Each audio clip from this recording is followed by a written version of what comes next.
In an elegant meeting room, a $1 million contract hid a clause that no one there expected to question. It was a 10-year-old girl, the cleaning lady's daughter, who raised her voice, in fluent German, to reveal the danger. Executives laughed, the lawyer froze, and the silence was broken when she read line by line the hidden trap. At that moment, everything changed. If this story interested you, don't forget to subscribe to our channel and tell us what city you're watching us from. We'll keep going. The sharp June sun beat down on Richard Blackwood's shoulders as he stepped out of his black Audi, loosening his tie with a practiced movement. The unexpected early return to his Portland estate wasn't planned. A cancelled meeting had freed up his afternoon, a rarity for the CEO of Blackwood Manufacturing, one of Oregon's largest furniture production companies. 20 years of building his empire had conditioned Richard to maximize every minute. His phone buzzed incessantly with notifications as he silenced it and slipped it into his pocket. For once the world could wait. The pristine lawn stretched before him, leading to the colonial-style mansion that overlooked the Willamette Valley's lush landscape. As he approached, voices carried across the garden. Richard paused, his attention caught by a heated exchange coming from near the gazebo. The scene unfolding before him felt surreal, like watching a movie playing out in his own backyard. There was his 12-year-old son, Mason, in his wheelchair, partially shielded by Nancy Miller, their longtime housekeeper, who was kneeling protectively in front of him. Facing them was Vanessa, Richard's wife of 3 years, her voice sharp and insistent. "He needs to spend time in the sun. It will strengthen his bones." Vanessa's words cut through the humid air. "This coddling isn't helping anyone." "Mrs. Blackwood, please." Nancy's usually reserved voice had taken on an edge Richard had never heard before. Dr. Harrison specifically said, "Mason needs to limit direct sun exposure because of his medication. He's not a plant to be forced into the sunlight. He has feelings." Mason sat silently, his thin shoulders hunched, eyes fixed on his lap. The boy had never been one to voice his discomfort, that quality that made Richard proud and heartbroken in equal measure. "I know what's best for this household," Vanessa continued, oblivious to Richard's approach. "When my sister had that skiing accident, sun therapy was exactly what the doctor ordered." Richard cleared his throat. 3 heads turned simultaneously in his direction. "Richard!" Vanessa's expression transformed instantly, a practiced smile replacing her scowl. "You're home early, darling. I was just suggesting Mason get some fresh air."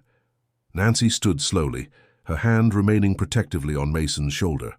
"Mr. Blackwood, I was just about to take Mason inside for his physical therapy session." Richard looked at his son, really looked at him, perhaps for the first time in months. The boy's complexion was pale, his eyes hollow. How long had Mason looked this way? Had Richard been too consumed with quarterly reports and expansion plans to notice? "Dad, it's okay," Mason said quietly. "I was just going in anyway." Something in his son's voice, resignation, perhaps, or a practiced pacification, struck Richard like a physical blow. "Nancy, please take Mason inside," Richard said, his voice controlled despite the unease growing within him. "I'll speak with my wife." As Nancy wheeled Mason toward the house, Richard turned to Vanessa. Her perfect posture, designer sundress and manicured nails painted a picture of the ideal trophy wife. It was what had attracted him initially, her polished presence a stark contrast to the earthy warmth of his first wife. Eleanor, whose unexpected illness had taken her when Mason was just 7. What exactly was happening out here? Richard asked once they were alone. "Nothing worth discussing," Vanessa waved dismissively. "Nancy overreacts when it comes to Mason. She acts like she's his mother."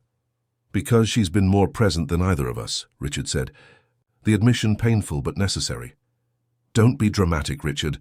I've done everything expected of me as a stepmother. I attend his parent-teacher conferences. I make sure he has everything he needs." "But do you care about what he wants?" Richard interrupted. "Have you ever asked him?" Vanessa's composure slipped momentarily before she regained control. "Let's not do this now. The Hendersons are coming for dinner tomorrow, and I need to finalize the menu with the caterer." She brushed past him toward the house, leaving Richard standing alone in the garden that Eleanor had once lovingly tended. Now it was maintained by a landscaping service, beautiful but lacking the personal touch that had once made it feel like home. Inside the house, Richard found Nancy preparing Mason's medication in the kitchen. The housekeeper had been with them since before Mason was born. At 55, with salt and pepper hair always neatly tied back and warm brown eyes that missed nothing, Nancy had been the consistent presence in their lives through Eleanor's illness and after her passing. "How long has this been going on?" Richard asked quietly. Nancy measured the liquid medication carefully before answering. "Mr. Blackwood, I don't think it's my place to—" "Nancy," Richard's voice was gentle but firm, "we've known each other for 15 years. If something's happening in my home that affects my son, I need to know." Nancy placed the medicine on a tray alongside a glass of water. "Mason needs someone to see him," she said finally. "Not just look at him, but really see him." The simple statement hit Richard with unexpected force. When was the last time he'd spent a full day with his son? When had they last talked about anything beyond school grades and medical appointments? "Take the evening off, Nancy," Richard said suddenly. "I'll handle Mason's routine tonight." Surprise flickered across Nancy's face. "Are you sure?" "His evening exercises are important, and the sequence is specific." "He can show me," Richard said, taking the tray from her hands. "I think it's time I learned." Nancy nodded, something like hope in her eyes. "His journal is by his bedside.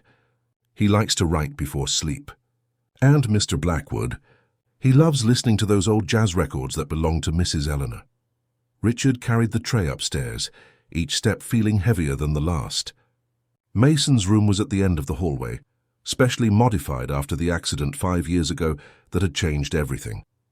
Her drunk driver, a rainy night, and suddenly Eleanor was gone and Mason would never walk again. The door was partially open. Richard knocked gently before entering. Mason was by the window, his wheelchair positioned to overlook the garden and the mountains beyond. "Hey, champ," Richard said, setting the tray on the bedside table. "Thought maybe we could hang out tonight." Mason looked up, surprise and wariness mingling in his expression. "Don't you have work stuff?" "There's that contract with the Seattle distributor." The fact that his 12-year-old knew about his business dealings made Richard's heart sink. "Nothing that can't wait. How about we order pizza and watch that sci-fi show you mentioned last month?" "You mean Cosmic Frontiers? You really want to watch that?" "Absolutely," Richard said, surprised by how much he meant it. "But first, tell me what happened with Vanessa today." Mason's gaze dropped back to his lap. "It's not a big deal, Dad. She just wants to help, I guess." "In her own way," Richard said carefully. "But that doesn't mean it's the right way. What do your doctors actually say about sun exposure?" "Dr. Harrison says my medication makes my skin more sensitive," Mason explained. "Too much direct sunlight can cause a reaction. Vanessa doesn't really listen during appointments." "Does she attend your medical appointments often?" A slight hesitation. "She comes to the initial consultations, but usually has to leave early. Nancy stays for the whole thing." Richard pulled up a chair beside his son's wheelchair. "Mason, I need you to be honest with me. Are you happy? Not just okay, but actually happy?" The question hung in the air between them, weighty with implications. Mason's fingers twisted in his lap, a nervous habit he'd had since childhood. "I miss Mom," he said finally, his voice small. "I know it's been 5 years, but I still miss her every day." "I miss her too," Richard admitted, his throat tight. "Sometimes I feel like I'm invisible in this house," Mason continued, the words coming faster now. "Except to Nancy, she sees me." "And Vanessa?" Richard asked, though he was beginning to fear he already knew the answer. Mason's silence spoke volumes. "I'm sorry," Richard said, the inadequacy of the words stinging his tongue. "I've been failing you, haven't I?" "You're busy," Mason said with a shrug that tried to be casual but couldn't quite manage it. "The company needs you." "You need me more," Richard said firmly. "And starting tonight, things are going to change." As evening fell over Portland, father and son shared pizza and laughter for the first time in too long. But even as Richard helped Mason through his evening exercises and tucked him into bed, a disquiet remained. What else had he missed? What other currents ran beneath the surface of his seemingly perfect life? In the master bedroom, Vanessa was already in bed, scrolling through her phone. She barely glanced up as Richard entered. "The Hendersons confirmed for tomorrow," she said. "Victoria mentioned bringing that new couple they've befriended. He's in real estate development." Could be useful for that riverfront property you've been eyeing. Richard stood at the foot of the bed studying the woman he'd married. Had there been signs from the beginning that he'd missed? Or had he simply chosen not to see them? Vanessa, he said quietly, we need to talk about Mason. Mason? Vanessa set her phone aside with a sigh. Richard, it's almost midnight. Can't this wait until tomorrow? No, Richard said firmly, it can't. Something in his tone made Vanessa sit up straighter, her perfectly manicured fingernails smoothing the silk sheets. What's this about? That little scene with Nancy? She overstepped, Richard. The staff needs boundaries. Nancy was protecting my son, Richard replied, keeping his voice even despite the anger building inside him. From my wife. Vanessa's laugh was brittle. Protecting? Don't be dramatic. I was trying to help the boy get some vitamin D. He's so pale, always inside with those video games and books. His name is Mason, not the boy, and his medication makes his skin photosensitive. His doctors have been clear about limiting sun exposure. Information you would know if you paid attention during his appointments. A flash of irritation crossed Vanessa's face. I have social obligations, Richard. The charity board, the country club events, all things that benefit your business connections, I might add. Richard moved to the window, looking out at the moonlit garden below. The same garden where earlier that day he'd witnessed something that now seemed to symbolize a much deeper problem. When we married, you said you were excited to be Mason's stepmother. And I've done my duty, Vanessa replied, her voice cooling. I make sure he has everything he needs. The best tutors, the most advanced medical equipment, designer clothes. Things, Richard interrupted. You've given him things. But have you ever given him your time? Your attention? Your affection? The silence that followed was damning. Richard turned to face her, suddenly seeing his wife with new clarity. The carefully calculated expressions, the strategic charm that appeared when needed and vanished just as quickly. Do you even care about him at all? Richard asked, dreading the answer. Vanessa's perfectly composed facade cracked. Something cold and honest emerged in her eyes. What exactly do you want from me, Richard? To pretend? To manufacture maternal feelings for a child I never wanted? I married you, not your baggage. The words hung in the air between them, sharp and irretrievable. Baggage. Richard's voice was dangerously quiet. My son is baggage to you? Vanessa stood, tying her silk robe with sharp movements. You know what? I'm tired of pretending. You wanted truth. Here it is. I married you for your position, your wealth, your connections. The grieving widower with the crippled son wasn't part of my dream, but I accepted it as the cost of admission to the life I wanted. Each word landed like a physical blow. Richard stood stunned, not by the revelation itself. Some part of him had always suspected Vanessa's motivations weren't love, but by the casual cruelty in her tone. Don't look so shocked. Vanessa continued, gaining momentum. You didn't marry me for my deep intellect or shared values. You wanted arm candy, someone to host your business dinners and look good in photos. We both got what we wanted. No, Richard said, finding his voice. I wanted a mother for my son, a partner for myself. Vanessa laughed, the sound hollow and cutting. A mother, please. You wanted someone to handle the uncomfortable parts of raising a disabled child so you could focus on your precious company. Nancy does the actual caregiving while I play hostess for your business associates. Don't pretend this arrangement hasn't benefited you. Richard felt sick. Was there truth in her accusations? Had he chosen Vanessa partly because she seemed capable and detached, unlikely to demand the emotional presence he wasn't ready to give after Eleanor? I never asked you to be cold to him, Richard said finally, to make him feel unwelcome in his own home. I've given that boy more than most stepmothers would, Vanessa snapped. Do you know what my friends say? They think I'm a saint for taking on someone else's broken child, for enduring the stares when we go out, the special arrangements everything requires, the medical discussions that dominate every conversation. Get out, Richard said, the words escaping before he could consider them. Excuse me. Yes, get out of this room. I can't look at you right now. Vanessa's expression hardened. You're overreacting. We'll both calm down by morning and... I said get out. Richard's voice rose, a rare display of temper from a man known for his controlled demeanor. With a huff, Vanessa grabbed her phone and stalked toward the door. Fine, I'll sleep in the guest room. But Richard, Don't make decisions in anger that you'll regret when you remember how much you need me for the Hamilton merger next month." After she left, Richard sank onto the edge of the bed, head in his hands. The silence of the room pressed in around him, broken only by the distant ticking of the grandfather clock in the hallway, a wedding gift from Eleanor's parents, who had embraced him like a son from the moment they met. Eleanor. What would she think of what he'd allowed to happen in their home? The thought brought a wave of shame so intense it was physically painful. Richard didn't sleep that night. He paced the floor of his bedroom, watching as the moon made its arc across the sky and early dawn light began to filter through the windows. As the first birds began to sing, he made a decision. At 6 in the morning, Richard knocked on Nancy's door in the staff wing. She answered almost immediately, already dressed in her usual neat attire despite the early hour. "Mr. Blackwood," she said, concern evident in her expression. "Is Mason all right?" "Mason is still sleeping," Richard assured her. "But I need to speak with you. May I come in?"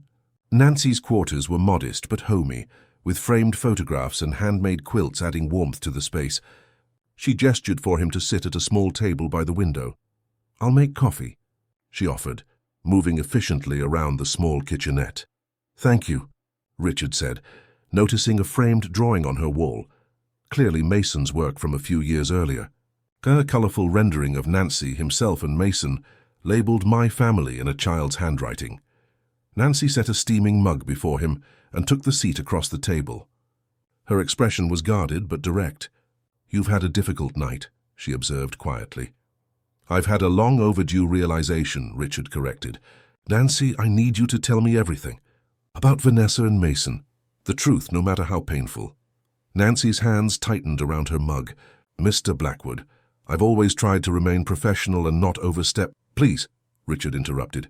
"I'm asking not as your employer, but as Mason's father. I've been blind and I need to understand what I've missed." The housekeeper's gaze was steady, assessing. Whatever she saw in his expression must have convinced her, because she nodded once decisively. "It started small," Nancy began, her voice low. "Comments when you weren't around. Suggestions that Mason was a burden, that his needs were excessive. She would cancel his physical therapy appointments if they interfered with her social calendar, claiming they could be rescheduled, even when his therapist emphasized consistency. Richard listened, each word adding to the weight in his chest. "She never physically harmed him," Nancy continued, seeing his expression. "But words leave different kinds of scars, Mr. Blackwood. When Mason would accomplish something in his therapy, she would diminish it. When he needed accommodations, she would make him feel like an inconvenience." "Why didn't you tell me?" Richard asked, though he already knew the answer. Nancy's gaze was unflinching. "I tried in my way." "But you were distant, focused on the company, and she is very careful around you, very different when you're present." The truth of this observation stung. How much had he missed by burying himself in work after Eleanor's passing? How much had he failed to see because seeing would require feeling, and feeling had been too painful? "There's something else you should know," Nancy said after a moment. "Something I promised Mrs. Eleanor I would tell you if it ever became necessary." Richard went still. "Eleanor, what do you mean?" Nancy rose and went to a small writing desk in the corner of the room. From a locked drawer she removed an envelope. The paper yellowed with age. She placed it gently before him. "Before she passed, Mrs. Eleanor gave me this. She made me promise to keep it safe and give it to you if Mason ever needed more than what was immediately around him." Richard stared at the envelope.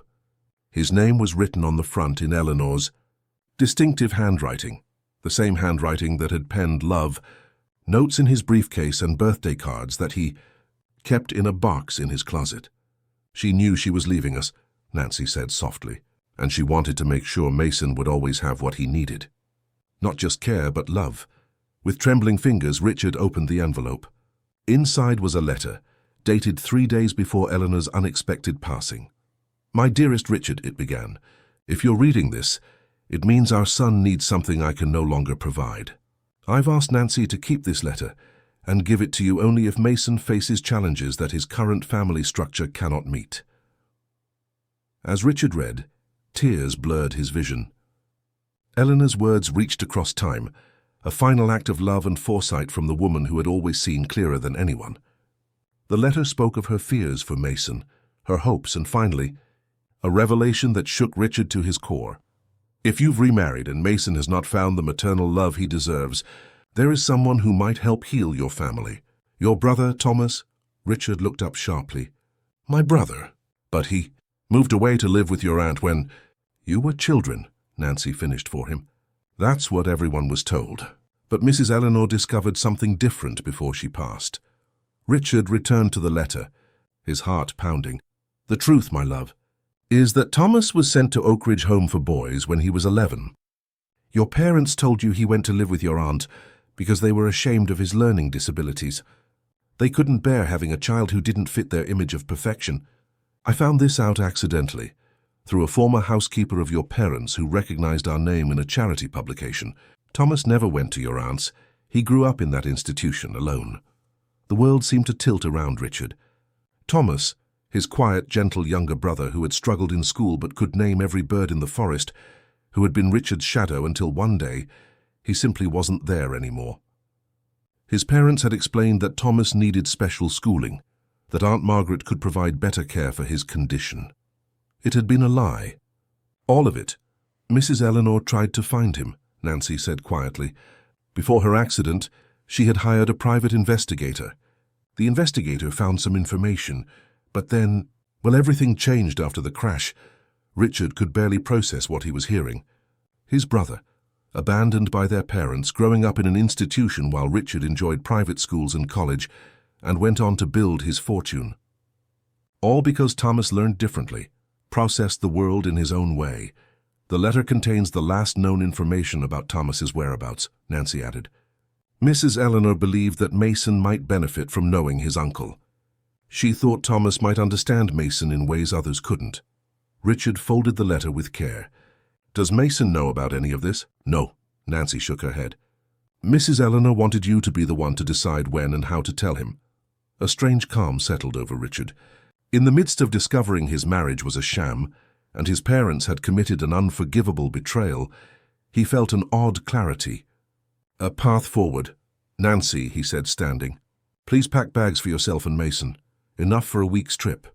Nancy raised her eyebrows but asked no questions. When will you want to leave? Richard glanced at his watch. As soon as Mason wakes up. We're going to find my brother. As Nancy moved to comply, Richard added, And Nancy, thank you for everything you've done for my son, for being the one person in this house who truly saw him. The housekeeper paused at the door, her expression softening. He's easy to love, Mr. Blackwood. You just have to pay attention. It was perhaps the gentlest rebuke Richard had ever received, and the most deserved. As he left Nancy's quarters to return to the main house, Richard passed the hall mirror. The reflection that stared back at him was of a man he barely recognized, someone who had been sleepwalking through the most important parts of life while chasing success in all the wrong places. That would change today. By 9 o'clock that morning, Richard had made more decisions than he typically made in a week of board meetings. He'd called his executive team, delegating his responsibilities for the next 2 weeks. He'd contacted Mason's doctors to arrange for his medical needs during travel, and he'd avoided Vanessa, who had already left for her weekly tennis match, seemingly unaware that their late-night confrontation had fundamentally altered the course of their marriage. Mason sat in the kitchen, watching his father with curious eyes as Richard moved with uncharacteristic energy. Checking items off a hastily made list. Dad, what's going on? Mason finally asked. Nancy's packing our suitcases, and you cancelled your meeting with the Seattle investors. Are we going somewhere? Richard paused, realizing he'd been so caught up in logistics that he hadn't properly explained anything to his son. He pulled out a chair and sat across from Mason at the breakfast counter. We're going on a trip, Richard said, trying to find the right words. A kind of family quest. What kind of quest? Mason's interest was clearly piqued. He leaned forward in his wheelchair, the book he'd been reading forgotten beside his half-eaten toast. Richard took a deep breath. We're going to find someone I haven't seen in a very long time. My brother, your Uncle Thomas.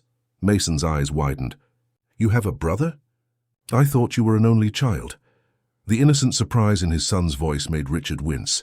How much family history had he simply never shared? How many conversations had never happened because he'd been too busy or too afraid of stirring up painful memories. I have a younger brother, Richard corrected himself. We were separated when we were boys, and I lost touch with him. It was a partial truth, the most he could manage until he understood the full story himself. The idea that his parents had institutionalized Thomas and lied about it was still too raw, too incomprehensible to articulate. Is that why we never visited Grandma and Grandpa, much before they passed? Mason asked, displaying the perceptiveness Richard often forgot he possessed. That's part of it, Richard admitted.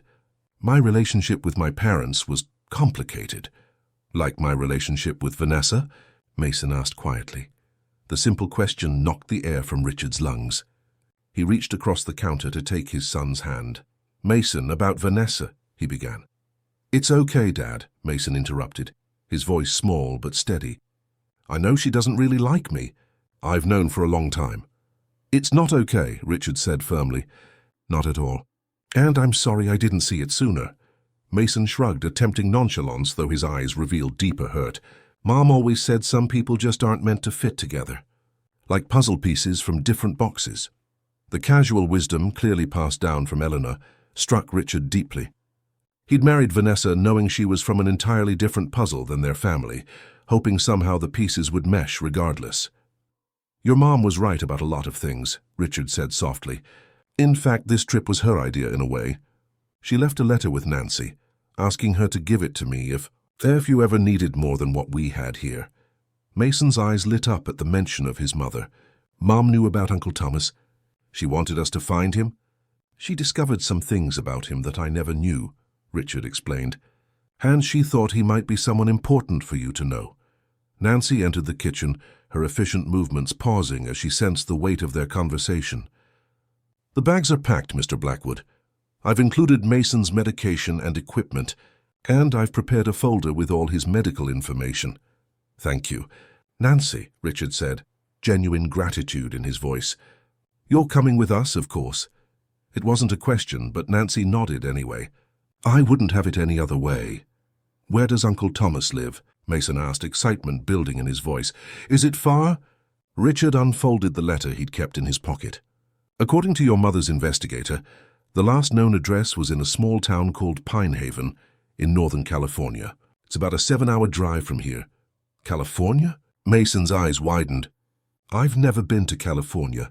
The boyish enthusiasm made Richard smile, a genuine smile that felt foreign on his face after so long. Well, then we're overdue for a California adventure. As Nancy helped Mason get ready, Richard went to his study to handle one final piece of business before their departure. On his desk, he placed a sealed envelope addressed to Vanessa, containing a brief note explaining their absence and his intention to discuss the future of their marriage upon his return. It was more courtesy than she deserved after her revelations, but less final than what he was already considering. Next to it, he left instructions for his lawyer to begin quiet preparations for what might come next. The Hamilton merger could proceed without a perfect marriage as window dressing. Some business associates might gossip, but Richard found he cared far less about that prospect than he would have 24 hours ago. By 11, they were on the road. Richard drove the specially modified van they used for Mason's longer trips, with Nancy sitting beside Mason in the back. As Portland's familiar skyline receded in the rearview mirror, Richard felt a strange lightness. For the first time in years, he wasn't racing toward a business goal or obligation. He was simply following his heart, however uncertain the destination. Tell me about Uncle Thomas, Mason requested as they crossed the state line into California hours later. What's he like? Richard adjusted his grip on the steering wheel, memories flooding back. Thomas was different from other kids, quieter. He struggled in school, but he noticed things others missed. He could identify bird calls that I couldn't even hear, and he remembered every constellation in the night sky. He sounds cool, Mason said, and Richard felt a pang of regret for all the years his son could have known his uncle. He was gentle, Richard continued, surprised by how easily the memories returned now that he allowed them space. He collected feathers and interesting rocks. He would spend hours watching ants build their hills, completely fascinated. What happened to him? Mason asked, the innocent question landing heavily in the car.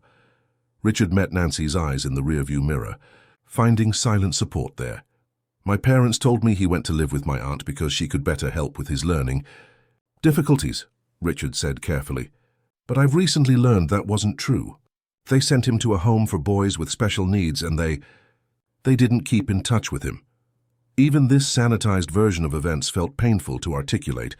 How could he explain to his son that his grandparents had essentially discarded their younger child for being different? That Richard himself had accepted their explanation without question, too absorbed in his own achievements to investigate further. That's awful, Mason said softly. He must have been so lonely. The simple observation, laden with empathy, reminded Richard so much of Eleanor that his throat tightened. Mason had inherited her emotional intelligence, her ability to cut through complications to the human core of any situation. Yes, Richard agreed. I think he probably was. Is that why we're going to find him now? Mason pressed. Because he was lonely? We're going to find him because families should be together, Richard said, the conviction in his voice surprising even himself. Because I should have looked for him years ago. As the afternoon stretched into evening, they stopped at a roadside diner. Richard watched as Nancy expertly helped Mason navigate the cramped space, her movements so practiced they appeared effortless. The bond between them was evident in their easy communication, the gentle teasing, the way Nancy anticipated Mason's needs without making him feel dependent. It was what Richard had hoped Vanessa might develop with his son, this natural care that went beyond duty. Watching them now, he realized how foolish that hope had been. Such connections couldn't be manufactured or purchased, no matter how convenient that would be. After dinner, they checked into a small hotel just outside of Reading. As Nancy helped Mason get ready for bed in their adjoining room, Richard spread Eleanor's letter and the investigator's notes across his bed, studying them with fresh eyes. The report was 5 years old but detailed. Thomas Blackwood had been released from Oak Ridge Home at 18, had worked various jobs across the Pacific Northwest, and had eventually settled in Pine Haven, California, where he operated a small plant nursery. There was an address, a rural route outside the main town, and a business name, Blackwood Botanicals. Richard traced his finger over the name. His brother had kept their surname despite everything. What did that mean? Was it defiance? Reconciliation? Simply practicality? A soft knock at the connecting door interrupted his thoughts. Nancy entered at his invitation, closing the door quietly behind her. "Mason's asleep," she reported. "He was exhausted but excited. He made me promise to wake him early tomorrow." Richard smiled, gathering the papers into a neat pile. "Thank you for coming with us, Nancy. I don't think I could do this without you." Nancy sat in the armchair by the window, her usual formality softened by the circumstances. "Mrs. Eleanor would be proud of you for making this journey." "Would she?" Richard asked, genuine uncertainty in his voice. "I should have done this years ago, when she first discovered the truth about Thomas." "You weren't ready then," Nancy said simply. "Grief has its own timeline, Mr. Blackwood.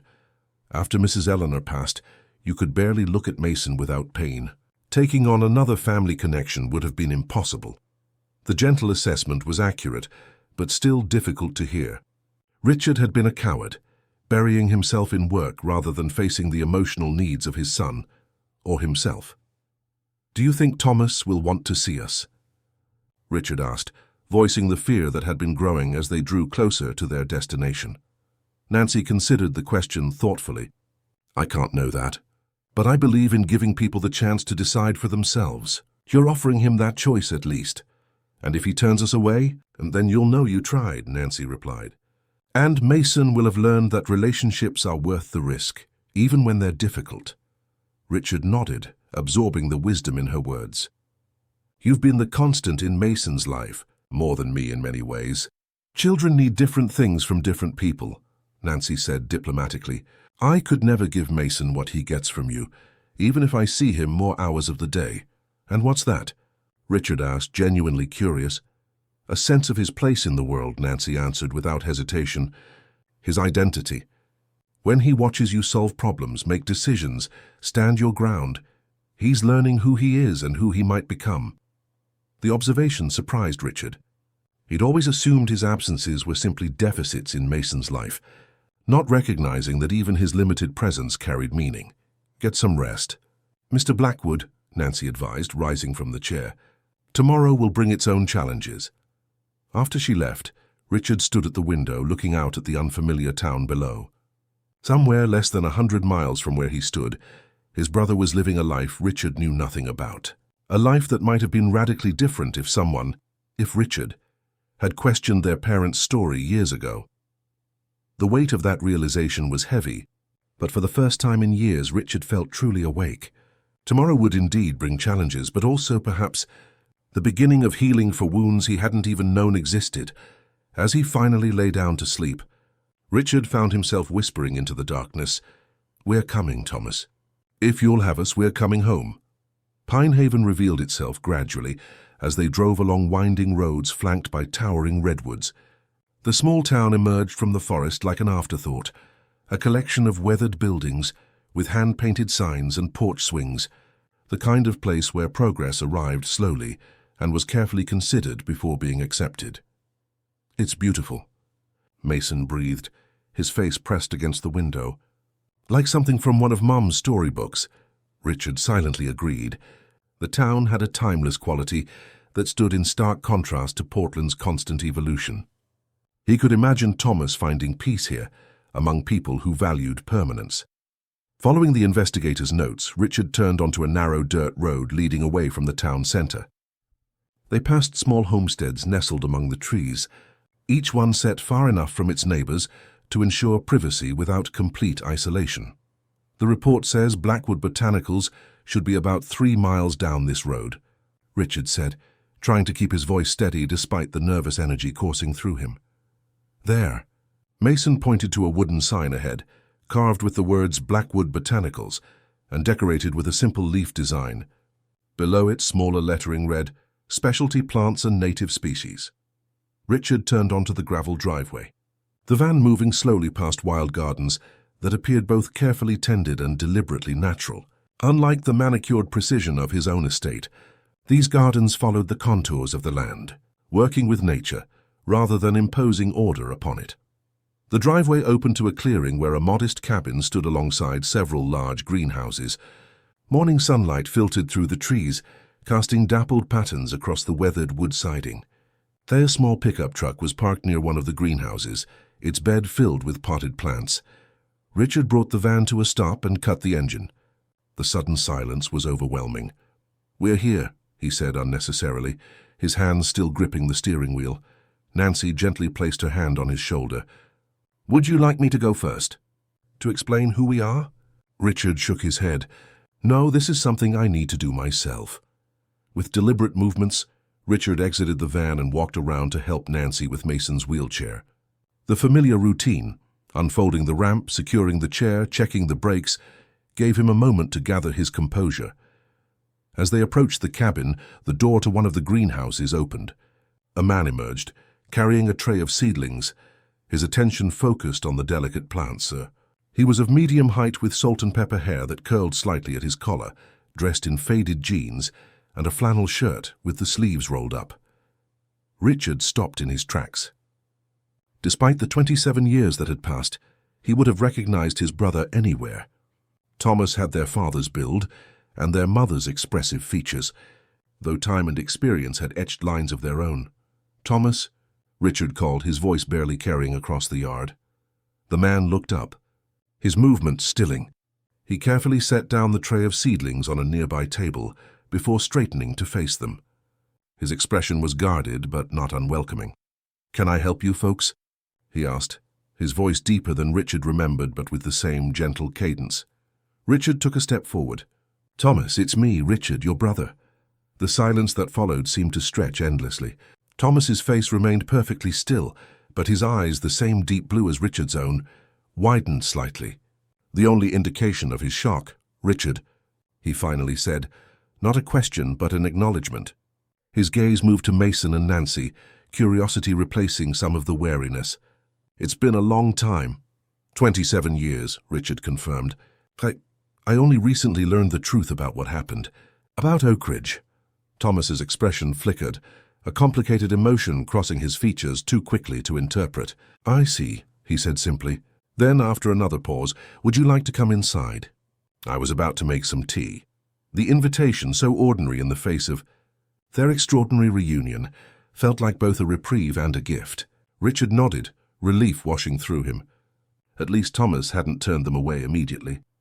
The interior of the cabin was surprisingly spacious, with large windows that invited the forest inside. Bookshelves lined the walls, filled with volumes on botany, native ecosystems, and regional history. Plants occupied nearly every surface, from tiny succulents to trailing vines that framed the windows. "It's like being in a fairy tale house," Mason whispered to Nancy, who smiled in agreement. Thomas moved easily around the open-plan space, putting a kettle on the wood stove and gathering mugs from open shelving. His movements were methodical, almost meditative. "This is my son Mason," Richard said, breaking the silence. "And this is Nancy Miller, who has been with our family since Mason was born." Thomas nodded politely to both of them. "It's nice to meet you," he said, his genuine warmth more evident when addressing Mason than when he'd acknowledged Richard. "I don't get many young visitors out here." "You have a great place," Mason said enthusiastically. "Those greenhouses look amazing. What do you grow in them?" A smile softened Thomas's features, transforming him from a cautious stranger into someone Richard could recognize from childhood. "All sorts of things. One is for native plants that I'm helping to propagate for restoration projects. Another is for medicinal herbs and endangered species. The third is my experiment space, plants that aren't supposed to grow in this climate, but I'm stubborn." "Can I see them?" Mason asked eagerly, then caught himself. "I mean, if that's okay. Dad says I should ask before exploring people's spaces." Thomas's smile widened. "Your dad is right about that. But yes, I'd be happy to show you after we have some tea." The kettle whistled, and Thomas poured hot water into a teapot, the scent of herbs filling the cabin. He served the tea in mismatched mugs, each one seemingly chosen for character rather than coordination. "It's a blend of lemon balm, mint, and a few other things from the garden," Thomas explained as he handed Mason his mug. "Nothing fancy, but good for clearing the mind." As they settled with their tea, the initial awkwardness returned. Richard searched for words that could possibly bridge nearly 3 decades of separation. "You kept the family name," he said finally. "For your business." Thomas nodded, absently tracing the rim of his mug with one finger. "Names have power. I decided long ago not to give up anything that was rightfully mine, including my name." The simple statement carried layers of meaning that Richard felt rather than fully understood. A quiet dignity in the face of rejection. "I didn't know," Richard said, the inadequacy of the words painful. "About Oak Ridge. About what our parents did." "They told me you went to live with Aunt Margaret." "I figured as much," Thomas replied evenly. "They were very concerned with appearances, our parents. The story of a beloved aunt taking in a challenging child probably sounded much better at their country club than the truth." There was remarkably little bitterness in his tone, just a factual assessment that made Richard's own anger seem suddenly outsized and inappropriate. "When did you find out?" Thomas asked. "That they lied?" "Yesterday," Richard admitted. "My late wife Eleanor discovered the truth 5 years ago. She left a letter with Nancy to be given to me if circumstances warranted it." Thomas raised an eyebrow. "And what circumstances finally brought you to my doorstep after all this time?" Richard glanced at Mason, uncertain how much to share in front of his son. Nancy, sensing his hesitation, gently touched Mason's shoulder. "Mason, why don't we step outside for a moment? I noticed some interesting birds by the garden that I'd like to identify." Mason looked between the adults, clearly aware that they wanted privacy, but too well-mannered to protest. "Okay," he agreed, allowing Nancy to wheel him onto the porch. When they were alone, Richard turned back to his brother. "My current wife, Vanessa.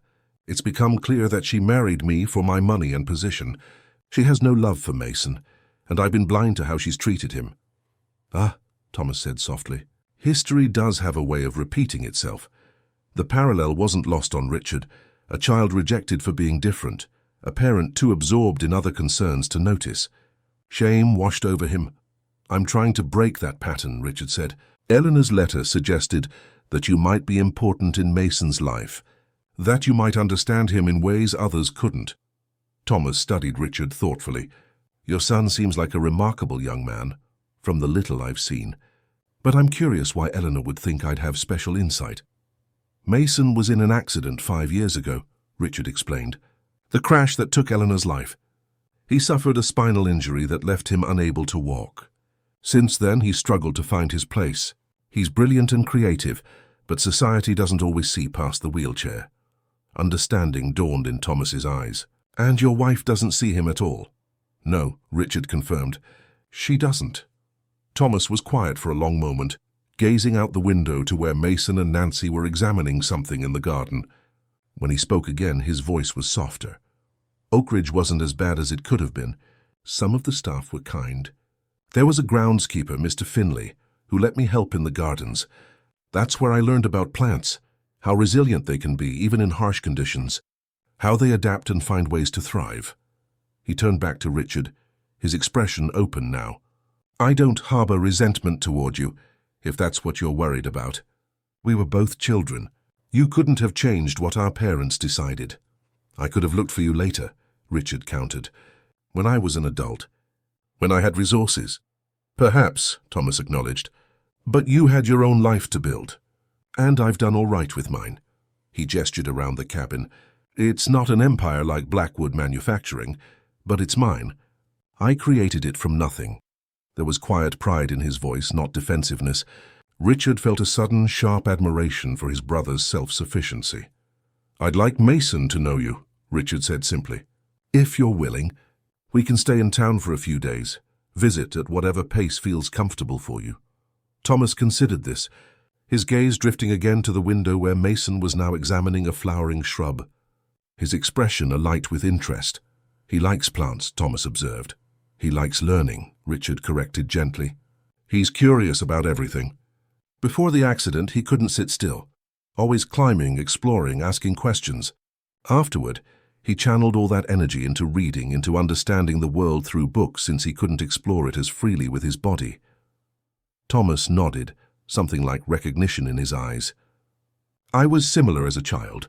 Too many questions, too much energy directed at things our parents considered unimportant. It wasn't valued in the Blackwood household. No, Richard agreed, it wasn't. A silence fell between them, but it was different now, contemplative rather than uncomfortable. Thomas seemed to come to a decision. I was planning to collect seed from a stand of rare trillium this afternoon, he said. It's in a meadow not far from here, accessible by a dirt road. If Mason would like to join me, he'd be welcome. You too, he added, almost as an afterthought. Richard recognized the offer for what it was, not full reconciliation, but an opening, a chance to begin building something new. He'd love that, Richard said sincerely. We both would. When they called Mason and Nancy back inside and extended the invitation, Mason's face lit up with genuine excitement. Real botanical fieldwork? Absolutely. Thomas smiled at his enthusiasm. It's not very glamorous. Mostly counting plants and collecting seed heads in labeled bags. But it's important work. These particular trillium are becoming rare due to climate change and habitat loss. I've read about trillium, Mason said eagerly. They're spring ephemeral perennials with 3 petals and 3 sepals, and they rely on ants to disperse their seeds because they have eleosomes, fatty structures that ants like to eat. Thomas looked impressed. That's exactly right. Not many people know about eleosomes. Mason beamed at the recognition. I read a lot about ecosystems and plant adaptations. It's fascinating how they solve problems without being able to move. Richard watched the interaction with a warm sense of wonder. In just minutes, his brother and son had found common ground, speaking a shared language of scientific curiosity that transcended the awkwardness of their situation. As Thomas began gathering supplies for their fieldwork expedition, Richard stepped outside onto the porch, needing a moment to process the morning's events. Nancy joined him, her quiet presence steadying as always. He seems like a good man, she observed. Steady, self-contained. Yes, Richard agreed. He's built a life here. A meaningful one. Mrs. Eleanor would be pleased, Nancy said softly, to see them connecting. Richard nodded, a lump forming in his throat. She always saw what was needed, even before the need was apparent. Inside the cabin, they could hear Mason's eager questions and Thomas's patient answers, the cadence of their conversation already developing its own rhythm. It was just a beginning, fragile and uncertain, but it held promise. As they prepared to leave for the meadow, Richard noticed Thomas slip something into the backpack he was bringing along, a faded photograph in a simple frame. Though he couldn't see the image clearly, Richard suspected he knew what it was. The last picture of the two brothers together before their separation, a moment frozen in time before everything changed. It seemed Thomas had not forgotten either, despite the purposeful life he'd built in the aftermath of their family's fracture. For the first time since reading Eleanor's letter, Richard felt something close to hope. Not just for Mason, but for himself. For the possibility that some broken things could, with care and attention, be made whole again, different than before, but perhaps stronger in the mended places. The meadow stretched before them like a living tapestry, dotted with wildflowers and framed by ancient redwoods. Thomas's truck bumped along the narrow dirt road, Mason securely buckled in the extended cab, while Richard and Nancy followed behind in the van. As they reached a small clearing, Thomas parked and came around to help with Mason's wheelchair. "The terrain gets rough beyond this point," he explained, "but I prepared something that might help." From the truck bed, Thomas unfolded what looked like a modified beach wagon with oversized, rugged wheels. "I built this for a botanist friend who studies alpine meadows. It's designed for rough terrain." Richard watched, impressed, as Thomas and Nancy helped transfer Mason into the wagon. The boy's face lit up with excitement as Thomas secured him with padded straps. "This is awesome," Mason exclaimed. "I haven't been off trail in ages." "It's not perfect," Thomas cautioned, "but it should get you closer to the action than staying in the van." As they ventured deeper into the meadow, Thomas pointed out various plant species, his knowledge flowing naturally. Mason absorbed every word, occasionally surprising Thomas with his own insights. "That's wild ginger," Mason identified, pointing to a plant with heart-shaped leaves. "The flowers grow at ground level so ants can pollinate them, right?" Thomas nodded, clearly pleased. "Exactly right.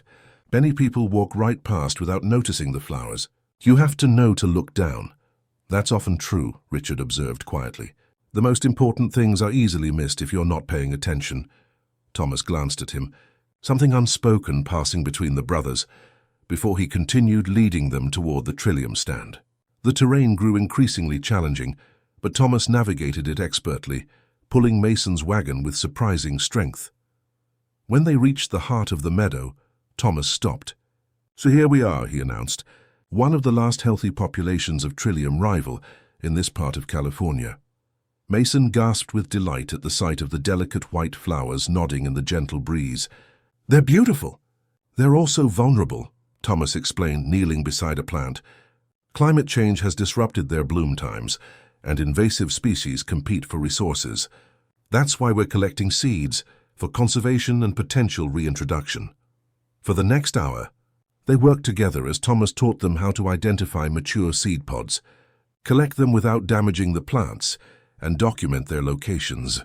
Mason proved to be particularly adept, his eye for detail allowing him to spot plants that even Thomas occasionally missed. "You've got a natural talent for this," Thomas told Mason, genuine admiration in his voice. "Most people need years of training to develop that kind of observational skill." Mason beamed under the praise. Richard felt a surge of gratitude toward his brother for seeing his son so clearly, for recognizing abilities rather than limitations. As the afternoon wore on, Nancy spread a blanket for a picnic lunch she'd prepared. The four of them sat in comfortable companionship, the initial awkwardness of their meeting gradually fading. "Have you always worked with plants?" Mason asked Thomas between bites of sandwich. Thomas considered the question. "Not professionally, not at first. After Oak Ridge, I worked all kinds of jobs, dishwasher, night watchman, janitor, places that didn't require much formal education. But I always grew things wherever I lived, even if it was just herbs in a window box." "What changed?" Richard asked, genuinely curious about the path his brother's life had taken. "About 15 years ago, I was working maintenance at a botanical garden in Oregon," Thomas explained. "The head botanist noticed I had knowledge about native plants that wasn't in any of their textbooks, things I'd learned from observation and from elders in the local indigenous community who'd taken me under their wing. He encouraged me to document what I knew. That became your career? Nancy asked. Thomas nodded. Eventually, I started consulting on restoration projects, then selling specialized native plants to conservation organizations. 8 years ago, I saved enough to buy this land and start Blackwood Botanicals. There was quiet pride in his voice, not boastful but satisfied. Richard felt a pang of something like envy, not for the modest business itself, but for the evident fulfillment it brought his brother. Do you like it? Mason asked. Running your own business? Most days, Thomas replied with a smile. The paperwork can be tedious, but being able to make my own decisions, set my own priorities, that freedom is worth any amount of hard work. Richard recognized the entrepreneurial spirit they shared, despite their vastly different paths. Freedom to choose is powerful, he agreed. I built Blackwood Manufacturing for similar reasons, though on a different scale. I followed your career in the business pages, Thomas admitted, surprising Richard. You've done well. Dad would have been proud. The mention of their father hung in the air between them. Richard struggled to find a response that acknowledged the complicated truth of their shared history. He valued certain kinds of success, Richard said carefully, but I think now that his metrics were limited. Thomas nodded, accepting this diplomatic assessment. And your son? What kind of success do you wish for him? The question caught Richard off guard. He glanced at Mason, who was listening intently, waiting for his father's answer. Happiness, Richard said finally. Connection. Purpose. The specifics are for Mason to determine. Something softened in Thomas's expression. That's a wiser answer than I expected. I'm learning, Richard said simply. As they packed up from lunch, Mason asked if he could continue helping Thomas collect seeds rather than return to the van. Thomas readily agreed, and they spent another hour working together. Their heads bent close in consultation, hands carefully gathering the future of an endangered species. Richard watched them from a slight distance, struck by the easy rapport they'd developed in just a day. Nancy joined him, following his gaze. They're alike, she observed quietly. In the ways that matter. Yes, Richard agreed. Eleanor saw it somehow, even without meeting Thomas. She knew Mason would need someone who understood his perspective. Mrs. Eleanor had remarkable intuition, Nancy said. She saw beyond surfaces. As the afternoon light began to fade, they reluctantly packed up their collection materials. Mason's enthusiasm remained undimmed despite his obvious fatigue. Can we come back tomorrow? He asked Thomas eagerly. You mentioned there were other endangered plants in the area. Thomas glanced at Richard, seeking permission. If your father doesn't mind extending your stay. We're here for as long as needed, Richard confirmed. No rush to return home. The drive back to Thomas's property was filled with animated conversation between Mason and Thomas, discussing the day's findings and plans for further exploration. When they arrived at the cabin, Thomas surprised them with an invitation. I have a guest cabin a little ways down the path, he offered.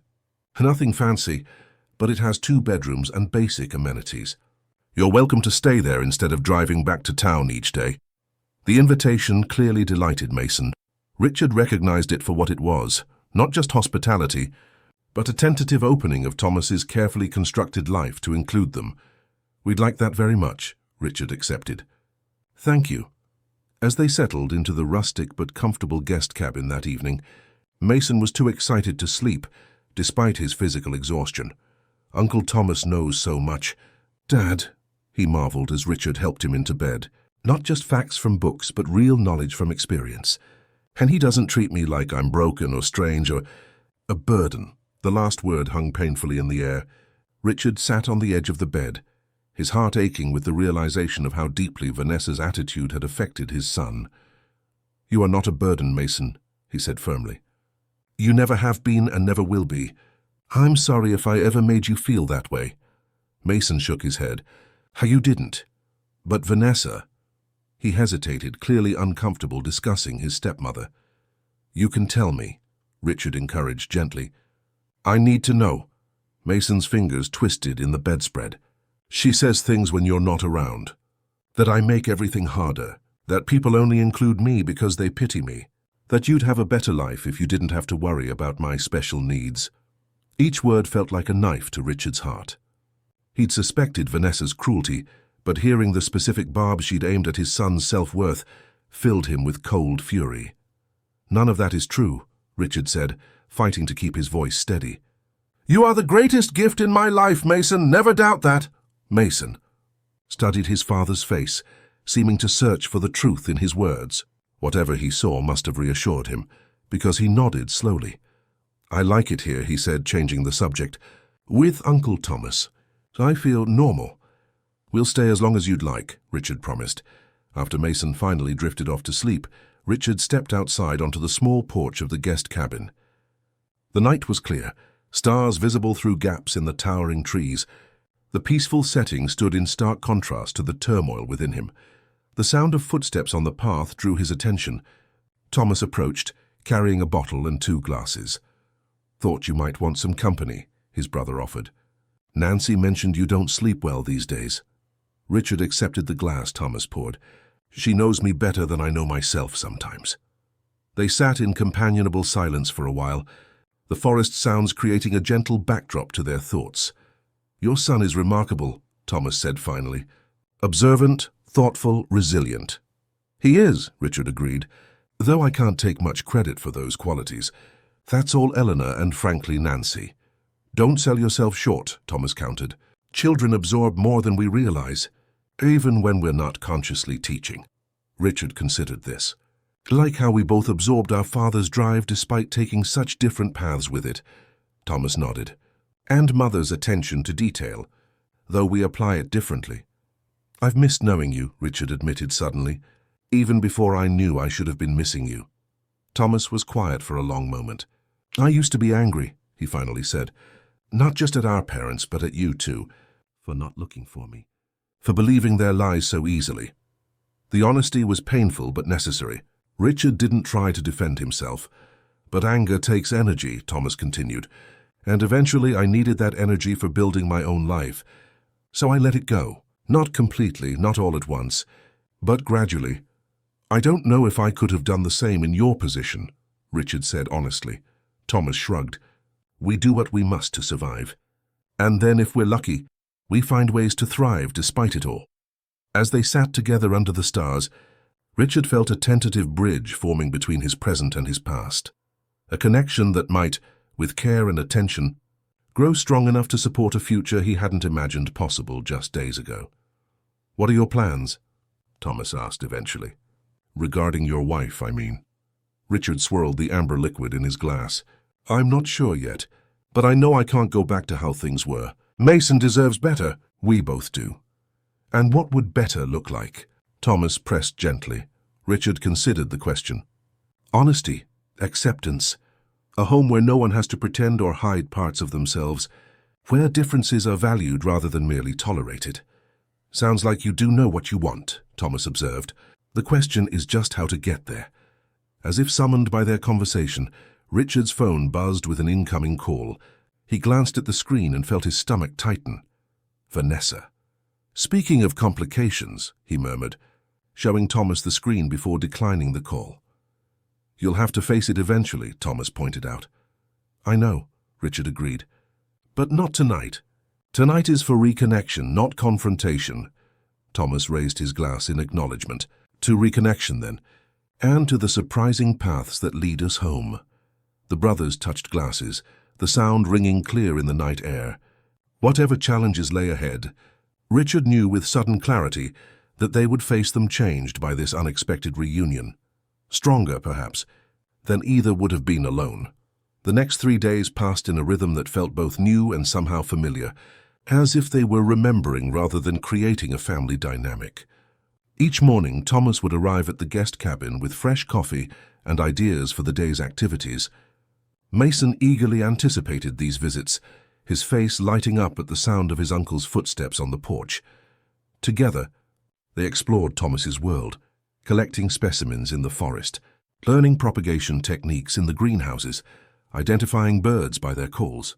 Richard observed the growing bond between his son and brother with a mixture of gratitude and something like wonder.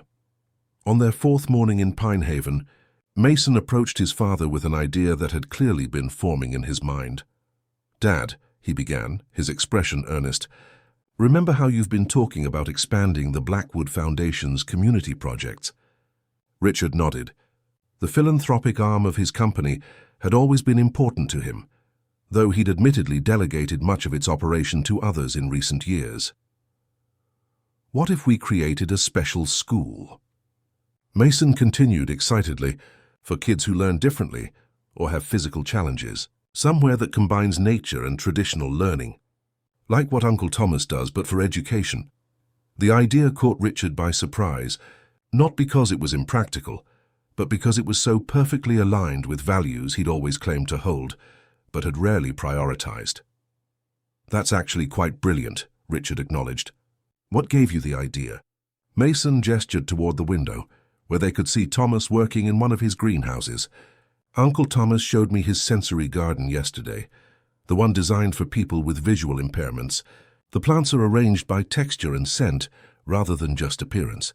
It made me think about how different people need different approaches, but that doesn't make any approach less valid. Richard felt a surge of pride at his son's insight. Would you want to present this idea to Thomas? See what he thinks? Mason nodded eagerly. Can we tell him today? I've been making notes about how it could work. True to his word, Mason had filled several pages in his notebook with surprisingly detailed thoughts on curriculum, accessibility features, and potential locations. Richard was struck by how thoroughly his son had considered the concept. That afternoon, as they shared lunch in Thomas's garden, Mason presented his idea. Thomas listened attentively, asking thoughtful questions that showed he was taking the proposal seriously. So the core concept, Thomas summarized, is a school that integrates hands-on nature experiences with academic learning, designed to accommodate different learning styles and physical abilities from the ground up. Exactly, Mason confirmed. So not just accommodations added onto a traditional structure, but a whole new approach that recognizes diversity from the beginning. Thomas glanced at Richard. This is a significant undertaking, both financially and logistically. The Blackwood Foundation has the resources, Richard said without hesitation. What we've lacked is the right vision. I think Mason might have just provided that. Thomas considered this, his expression thoughtful. I'm not an educator. My expertise is limited to plants and conservation. But you understand how different minds work, Mason countered, and how important it is to feel valued for who you actually are, not who others think you should be. The simple observation clearly resonated with Thomas. He nodded slowly. I suppose I do have some experience with that. We would need educational experts, of course, Richard added, already thinking practically, but having someone who intuitively understands the mission would be invaluable. Are you offering me a job, big brother? Thomas asked, a hint of amusement in his voice. Richard smiled. More like a partnership, if you're interested. Before Thomas could respond, Richard's phone rang again. Vanessa's name flashed on the screen for the 5th time that day. With a sigh, he declined the call.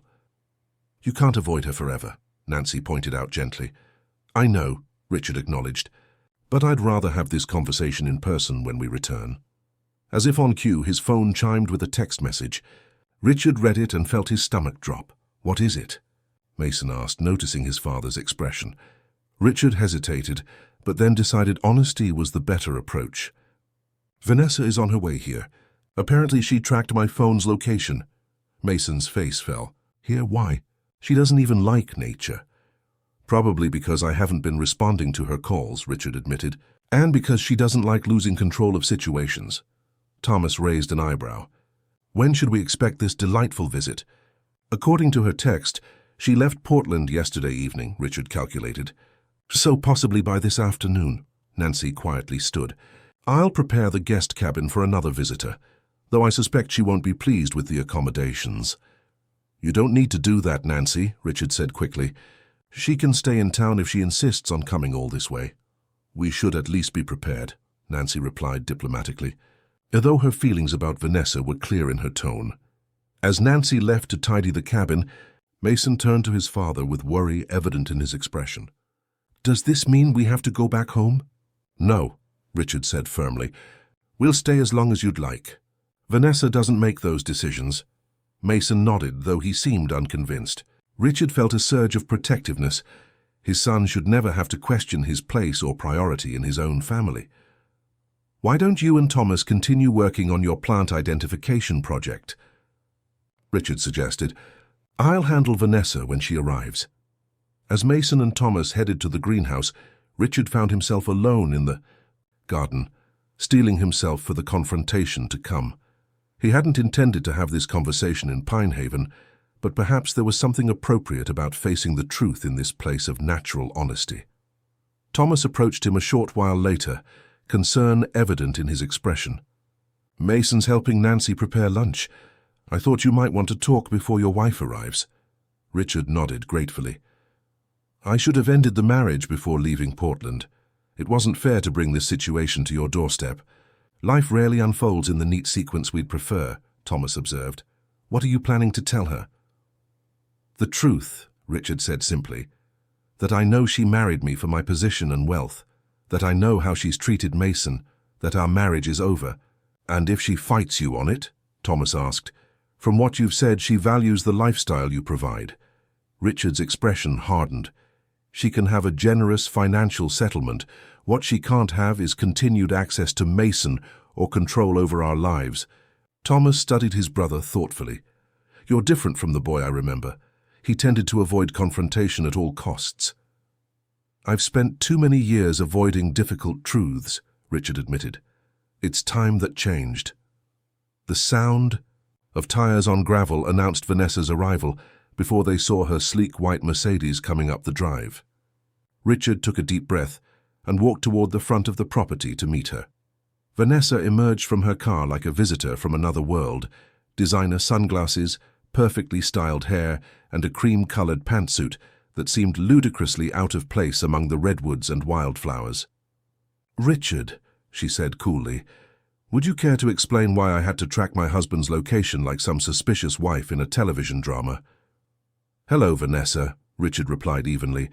I was planning to call you once we'd returned to Portland. Her gaze swept dismissively over the property. And when exactly would that be? You've been ignoring my calls for days while hiding out in.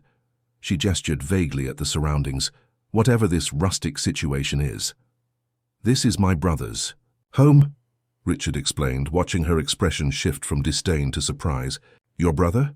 The one you never mention? Vanessa removed her sunglasses, suddenly more interested. Why the sudden family reunion? Richard chose his words carefully. I recently learned some truths about my family history that made reconnecting with Thomas a priority. In the middle of the Hamilton merger negotiations, Vanessa challenged. The board called me, Richard. They're concerned about your sudden disappearance. I've been in regular contact with the executive team, Richard countered. The merger is proceeding as planned. Vanessa stepped closer, lowering her voice though no one else was within earshot. This isn't like you, Richard, abandoning your responsibilities, ignoring my calls, taking Mason on some wilderness excursion without proper medical supervision. Nancy is with us, Richard pointed out, and Mason has had excellent medical care his entire life. A few days experiencing nature won't harm him.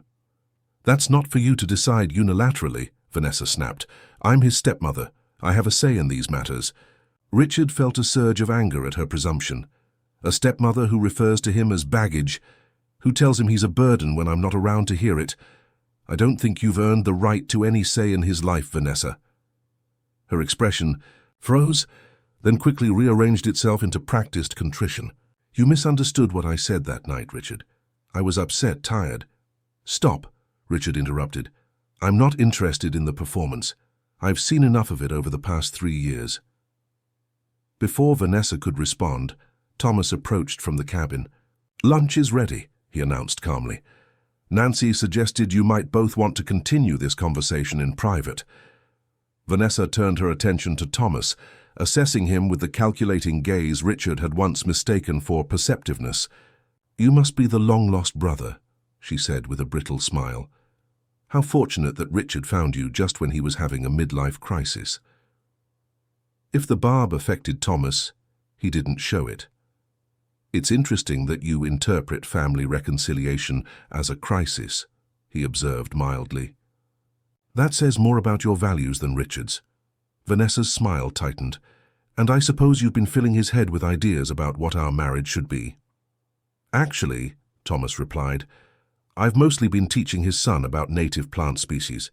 Far more interesting than your marital dynamics, I assure you. Richard intervened before Vanessa could respond. Thomas, would you give us a moment? I need to speak with Vanessa alone. Thomas nodded and returned to the cabin, leaving Richard and Vanessa standing amid the wildflowers that seemed to mockingly frame their conflict with natural beauty.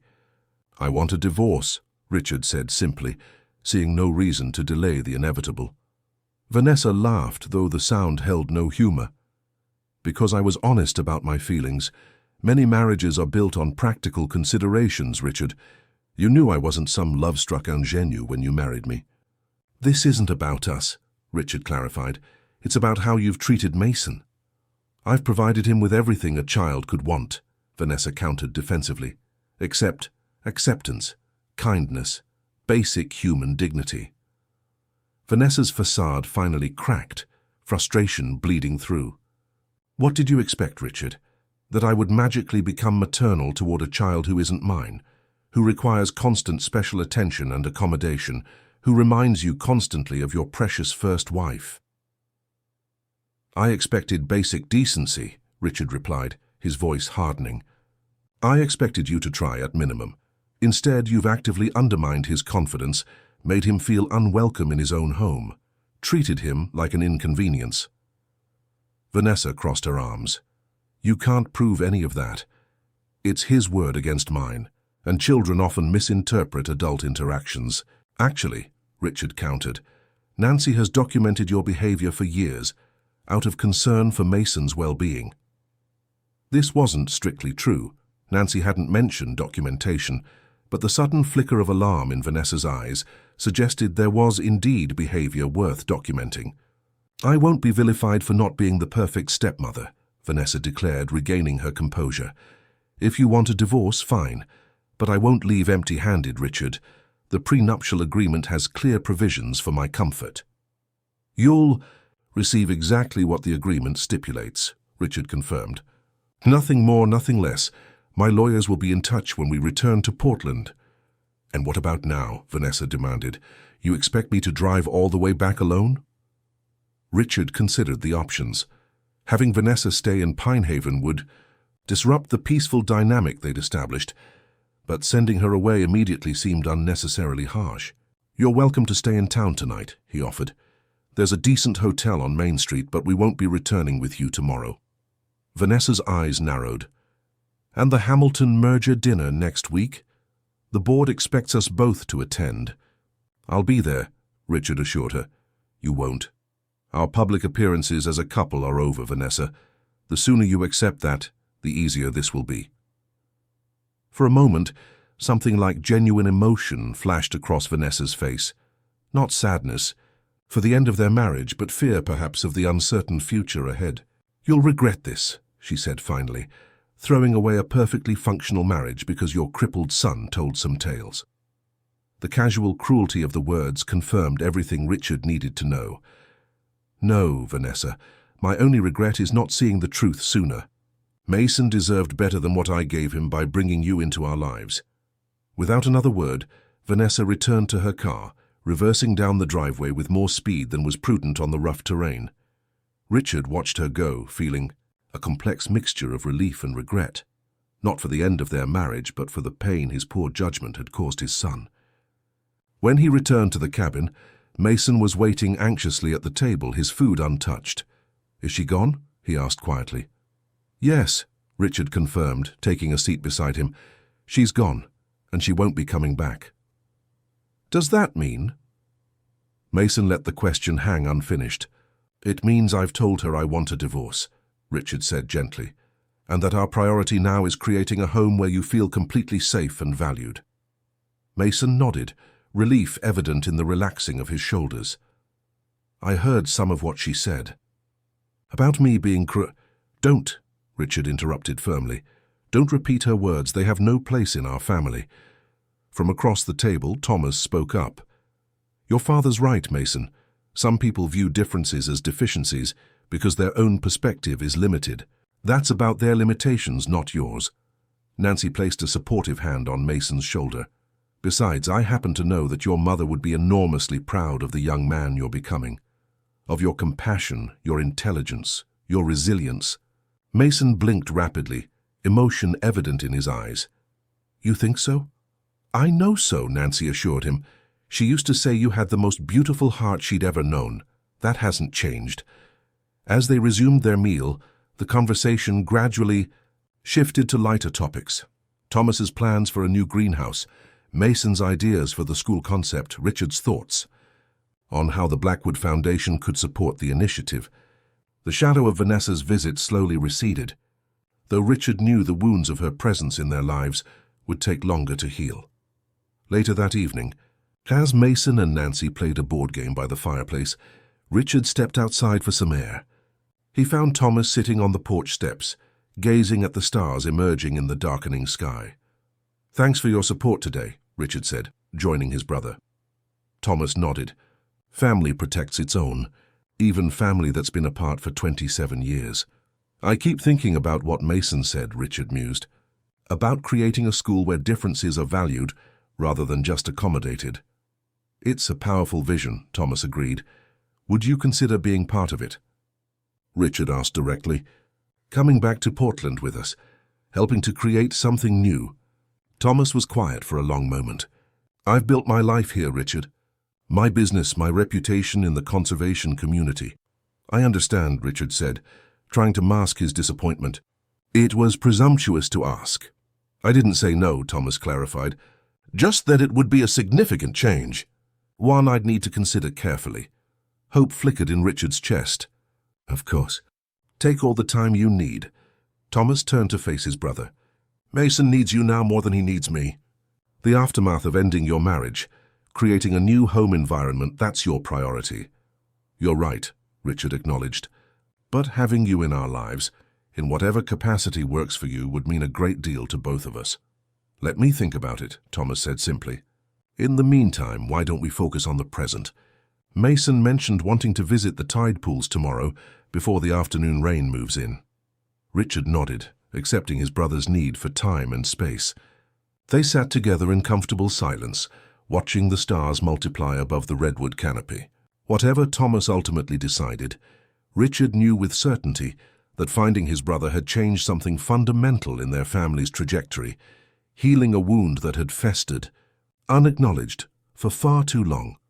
The Portland rain tapped gently against the windows of the Blackwood mansion, creating a soothing rhythm that matched the peaceful atmosphere inside. 6 months had passed since their life-changing trip to Pine Haven, and the house felt like a different place entirely. No longer a showcase of wealth and status, but a genuine home filled with purpose and warmth. Richard paused in the doorway of Mason's room, watching as his son carefully tended to the collection of native plants that now occupied a specially designed shelf by his window. Thomas had helped create the indoor garden, complete with grow lights that mimicked natural sunlight patterns. Almost ready? Richard asked. The contractors want to meet us at the site in an hour. Mason looked up with a grin. Just finishing up. Uncle Thomas taught me how to check the soil moisture properly, and I promised I'd take care of these until he visits next week. The mention of Thomas brought a smile to Richard's face. Though his brother had decided to remain in Pine Haven, maintaining his botanical sanctuary, he visited Portland regularly, staying in the guest house Richard had converted from the former pool house. The brothers had established a rhythm of connection, different from what might have been without their long separation, but meaningful nonetheless. Nancy's already in the car, Richard said. She's as excited as we are to see the progress. Mason carefully wiped his hands and maneuvered his wheelchair toward the door. I still can't believe it's really happening. Believe it, Richard assured him. The Blackwood Academy for Innovative Learning will welcome its first students in just 4 months. The transformation of the past half year still amazed Richard when he reflected on it. The divorce from Vanessa had proceeded with surprising smoothness once she realized Richard's resolve was unshakable. The generous settlement specified in their prenuptial agreement had softened the blow to her pride, and her quick engagement to a real estate developer suggested she had already moved on to fresh prospects. More significantly, Richard had restructured his role at Blackwood Manufacturing. delegating day-to-day operations to his capable executive team while he focused on establishing the Blackwood Academy, the school Mason had envisioned during their stay with Thomas. The drive to the school site took them through Portland's western outskirts, where 15 acres of gently rolling woodland now housed a campus under construction. As they pulled into the gravel driveway, Mason's face lit up at the sight of the buildings taking shape among the trees. "Look, Dad, they've started the greenhouse dome." Indeed, the skeletal framework of a geodesic dome rose from the center of the campus, the future home of the Botanical Learning Center that would serve as the heart of the school's unique curriculum. Lisa Chen, the lead architect, greeted them as they parked. "Perfect timing," she said warmly. "We just installed the accessibility features in the North Wing classrooms and would love your feedback." Mason had become an integral part of the design process, his perspective proving invaluable in creating spaces that were truly accessible, rather than merely compliant with regulations. His involvement had expanded beyond accessibility issues to curriculum development, where his natural curiosity and thoughtful approach impressed the educational consultants Richard had hired. As they toured the site, Richard observed the easy way the contractors and designers interacted with Mason, asking his opinion, listening attentively to his suggestions, treating him as a collaborator rather than a child to be humored. It was everything Richard had hoped for when they embarked on this project. "The sensory garden is coming along beautifully," Lisa explained as they approached a partially completed space near the administrative building. "We've implemented all of Thomas's recommendations for plant selection and terrain design. He'll be pleased," Richard noted. "He's bringing more native specimens when he visits next week." Thomas's contribution to the academy extended far beyond occasional consultations. He had designed all the outdoor learning spaces, created a specialized curriculum for ecological studies, and agreed to lead summer workshops for both students and teachers. His expertise had transformed what might have been a well-intentioned but conventional approach into something truly innovative. After completing the tour, they gathered in the temporary site office to review the construction timeline. Nancy, who had been quietly observing throughout, finally spoke up. "Have you decided about the dedication plaque?" she asked Richard. The question touched on something Richard had been contemplating for weeks. "Actually," he said, "I wanted to discuss that with Mason first."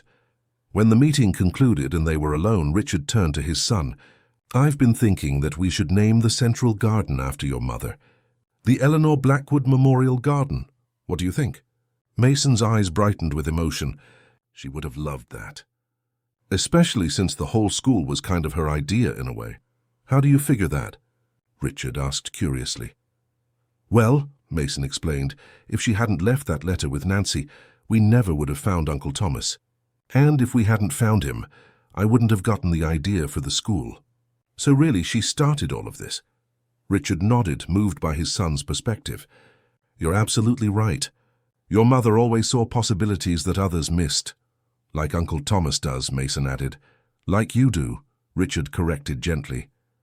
As they drove home through the autumn afternoon, Richard reflected on the journey of the past 6 months. The pain of ending his marriage to Vanessa had been real but necessary, like setting a broken bone so it could heal properly. More challenging had been the process of examining his own failures as a father, the ways he had allowed work to consume time that should have been spent with Mason, the signs of Vanessa's cruelty he had missed or ignored. One evening during their stay in Pine Haven, Richard had made a devastating discovery. While helping Mason organize his backpack for a field expedition with Thomas, he had found a small blue notebook tucked into a hidden pocket. Curious, he had opened it, only to find page after page of painful entries, cruel comments Vanessa had made to Mason when they were alone, recorded in his careful handwriting, along with the dates and circumstances. "You estraga tudo." Mason had documented the Portuguese phrase Vanessa had used when angry, noting that he had looked it up later. "You ruin everything. Your father only feels sorry for you. No one wants to play with a broken boy. If you didn't exist, this house would be lighter." Each entry had been like a physical blow to Richard's heart. That night, he had wept alone in his room, overwhelmed by grief for his son's silent suffering and shame at his own failure to protect him. The next morning, Richard had made a promise to himself and silently to Eleanor. Mason would never again feel unseen or unwelcome in his own home. Every decision, every priority would be realigned with that commitment at its center. The changes hadn't all been easy. Restructuring his role at Blackwood Manufacturing had meant disappointing some board members and losing a few business connections who viewed his new focus as a distraction. The Hamilton merger had proceeded, but without Richard's full attention leaving some questioning. His dedication to the company's continued growth, but the rewards far outweighed the costs. Mason had flourished in the new environment, his natural intelligence and creativity blossoming as he felt increasingly secure. His physical therapy progressed more rapidly than doctors had predicted, and he had recently begun experimenting with forearm crutches for short distances, determined to greet the Academy's first students on his feet, even if just briefly. Nancy, too, had found a new purpose. Richard had officially made her Mason's legal guardian in the event anything happened to him, a role she had accepted with characteristic quiet dignity. Additionally, she had taken on an administrative position at the Academy, where her practical wisdom and unwavering ethical compass would help shape the school's culture from its inception. As for Thomas, the reconnection had healed something in both brothers that neither had fully acknowledged was broken. Their weekly phone calls and regular visits had gradually built a relationship that honored their shared past while creating space for who they had become as adults. Thomas remained committed to his work in Pinehaven, but had expanded his business to include educational components that aligned with the Academy's mission, creating a partnership that benefited both ventures. When they arrived home, Mason headed straight for his room to document the day's developments in the journal he kept about the Academy's creation. Richard found himself drawn to his study, where Eleanor's photograph still held the place of honor on his desk. He sat for a moment, studying the face of the woman who had loved their son so completely that she had reached beyond her own passing to ensure his needs would be met. "We're doing it." "Hell," he said softly to the photograph, creating the kind of family Mason deserves. "It's not what we planned, but I think you'd approve." A gentle knock interrupted his thoughts. Nancy stood in the doorway, a letter in her hand. "This came while we were out," she said, extending the envelope toward him. "From Thomas." Richard opened it curiously. Inside was a single sheet of paper containing a brief note and what appeared to be a legal document. "He's donating 5 acres of his Pinehaven property to the Academy," Richard explained after scanning the contents, "for a satellite campus focusing on ecological restoration. He wants Mason to help design it." Nancy smiled. "Mrs. Eleanor would be pleased." "The circle completing itself. What do you mean?" Richard asked. "She believed in connections," Nancy explained. "That people come into our lives for reasons we don't always understand immediately. She told me once that Mason would need different kinds of love than we could provide alone, that someday the family would need to expand in unexpected ways to meet his needs." Richard considered this. She couldn't have known about Thomas specifically. No, Nancy agreed. But she trusted that the right people would appear when needed, if we were brave enough to recognize them. As if summoned by their conversation, Mason wheeled into the study, excitement evident in his expression. "Dad, I've been thinking about the winter garden for the Academy," he began. "What if we created a special section dedicated to plants that thrive in difficult conditions? Uncle Thomas says they're called resilient species, plants that can adapt to challenging environments and still flourish." The metaphor wasn't lost on Richard. "That sounds perfect," he agreed. "A garden of resilience." Later that evening, as Richard helped Mason with his stretching exercises, his son asked a question that caught him off guard. "Do you think Vanessa will ever come see the school when it's finished?" Richard considered his response carefully. "I don't know. Would you want her to?" Mason was quiet for a moment, his face thoughtful. "I think so. Not because I miss her or anything, but because I want her to see that I'm not what she thought. That being different isn't being less." The mature perspective humbled Richard. "That's very generous of you." Mason shrugged. "Uncle Thomas says that sometimes people who hurt others are just afraid of what they don't understand. Maybe seeing the school would help her understand better." "Perhaps," Richard acknowledged, though privately he doubted Vanessa had the capacity for such growth. But either way, what you're creating is important, regardless of who recognizes its value. We're creating it, Mason corrected. You, me, Uncle Thomas, Nancy, all of us together. Richard smiled at the amendment. You're right. It's a family project in the truest sense. As Christmas approached, Thomas arrived for an extended visit, bringing with him specially cultivated blue roses for the indoor garden, a tribute to Eleanor, who had loved the rare flowers. The three Blackwood men and Nancy spent the holiday season in a comfortable rhythm of shared meals, project planning and quiet evenings by the fire. On Christmas Eve, they gathered in the living room, where a modest tree glittered with the handmade ornaments Eleanor had collected during her lifetime. Thomas had brought a new addition, a delicate glass sphere containing preserved woodland flora from Pinehaven, which now hung in a place of honor. A toast, Richard proposed, raising his glass. To family, found, reconnected, and chosen. To Mom, Mason added softly. Who knew what we would need before we did? To new beginnings, Thomas contributed. And the courage to embrace them. Nancy completed the circle. To seeing each person for who they truly are. As they clinked glasses, Richard felt a sense of rightness settle over him. The path that had led them here was neither straight nor easy, but standing in this room with the people who mattered most, he knew they had arrived exactly where they were meant to be.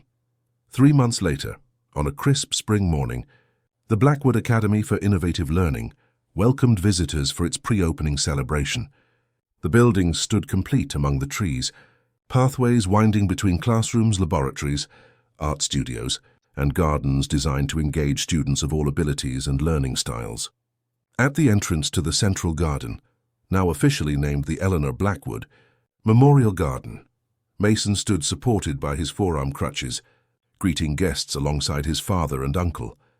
Though he could maintain this position for only 20 minutes before needing to return to his wheelchair, the accomplishment represented months of determined effort. Education officials, community members, and the families of prospective students explored the campus, many expressing wonder at the thoughtful design that made learning accessible to children with diverse needs and abilities. The botanical dome drew particular attention, its transparent panels allowing sunlight to nurture the carefully selected plants within, while providing an inspiring space for hands-on learning. As Richard watched Mason enthusiastically explaining the sensory garden features to a group of parents, he felt a presence beside him. Nancy had approached quietly, her expression serene as she observed the scene. He's found his purpose, she noted, just as Mrs. Eleanor always said he would. We all have, Richard replied, in ways I never could have imagined 6 months ago. The academy would open officially the following month, welcoming its inaugural class of 60 students ranging from kindergarten through 8th grade. Applications had exceeded available spaces by a factor of 3, confirming the need for the specialized approach they offered. Already, Thomas was working with educational consultants to document their methodology, creating resources that could help other schools implement similar programs. The Blackwood Foundation had committed to funding pilot projects in 5 additional locations across the country, with Mason insisting that at least 2 be in underserved communities. As the celebration continued, Richard found himself standing before the dedication plaque at the garden entrance. The simple bronze marker read, "The Eleanor Blackwood Memorial Garden, where every child is seen, valued and encouraged to grow in their own unique way." Below this, in smaller lettering, "Inspired by Mason Blackwood, created with love by the Blackwood family." Thomas joined him, both brothers silent as they contemplated the legacy taking shape before them. "She would be proud," Thomas said finally. "Of all of you." "Of all of us," Richard corrected. "You're part of this family too, Thomas. Always have been, even when we were apart." Thomas nodded, acceptance in his eyes where once there might have been doubt. "I've been thinking about spending more time in Portland," he said casually.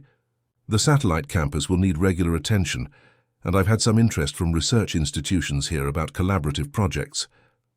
Hope rose in Richard's chest. "The guest house is yours whenever you want it, for as long as you want." "I was thinking of something more permanent," Thomas admitted. "A small place of my own, but nearby. I'd like to be more present in Mason's life as he grows up." "If that's agreeable to you." "More than agreeable," Richard assured him. "It's exactly what we both want." As they spoke, Mason approached, his face flushed with excitement. "Dad, Uncle Thomas, come quick. The blue roses in the greenhouse. They're blooming!" Weeks earlier than expected. The brothers exchanged a glance, both remembering Eleanor's words from her letter. "The roses will know when the time is right." Together, they followed Mason